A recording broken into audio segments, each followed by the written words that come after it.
ఈ రోజుల్లో ఉద్యోగాలంటే మాటలు కాదు, కష్టాలు పడితే కానీ కొలువు దక్కించుకోవడం సాధ్యం కాదు. అలాంటిది ఏకంగా సెంట్రల్ గవర్నమెంట్ జాబ్ తలుపు తట్టి వస్తుందంటే ఎవరికి మాత్రం ఆశ పుట్టదు.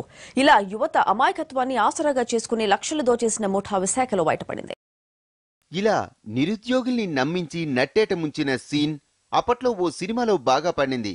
ఇలాంటి సీన్లు రియల్ లైఫ్లోనూ అక్కడక్కడ కనిపిస్తాయి. విశాఖ వేదికగా ఓ గ్యాంగ్ ఇలాగే నిరుద్యోగుల్ని నట్టేట ముంచేసింది.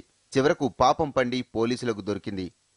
ఏకంగా స్టీల్ ప్లాంట్లో ఉద్యోగాలు ఇప్పిస్తామంటూ యువతకు వల విసిరి లక్షలకు లక్షలు కొట్టేసింది ముఠా. గాజువాక ప్రాంతంలోని నాతయ్యపాలెనికి చెందిన నాగరాజు ఉద్యోగం చేస్తున్నాడు. ఇతడు మరో 4 యువకులతో కలిసి ఓ దొంగ వెబ్సైట్ తెరిచాడు. ఇదే సమయంలో స్టీల్ ప్లాంట్ రిక్రూట్మెంట్ బోర్డుకు ఈ వెబ్సైట్ గురించి తెలిసింది. తమకు సంబంధం లేకుండా ఈ ప్రకటనలేమిటని పోలీసులకు ఫిర్యాదు చేసింది. అంతేకాకుండా అప్పటికే డబ్బులు కట్టి మోసపోయిన కొందరు బాధితులు కూడా పోలీస్ స్టేషన్ గడప తొక్కడంతో ఈ గ్యాంగ్ పాపింది. నాగరాజు అండ్ టీం కటకటాల వెనక్కు వెళ్ళింది.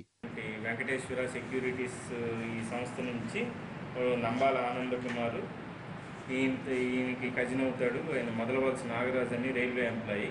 వీళ్ళిద్దరూ కలిసి దీన్ని స్టార్ట్ చేశారు. అయితే ఇందులో ఈ చెల్లబోయిన ఈశ్వర్ ప్రసాద్ అన్న అతను ఈయన పెందుర్తిలో ఉంటాడు. ఇలాంటి ఈ సెక్యూరిటీ ప్లేస్మెంట్స్కి ఎవరినన్నా అవసరమైతే వాళ్ళని ఇటు డైవర్ట్ చేస్తుండేవాడు అనమాట ఈ వెంకటేశ్వర ఇన్స్టిట్యూట్.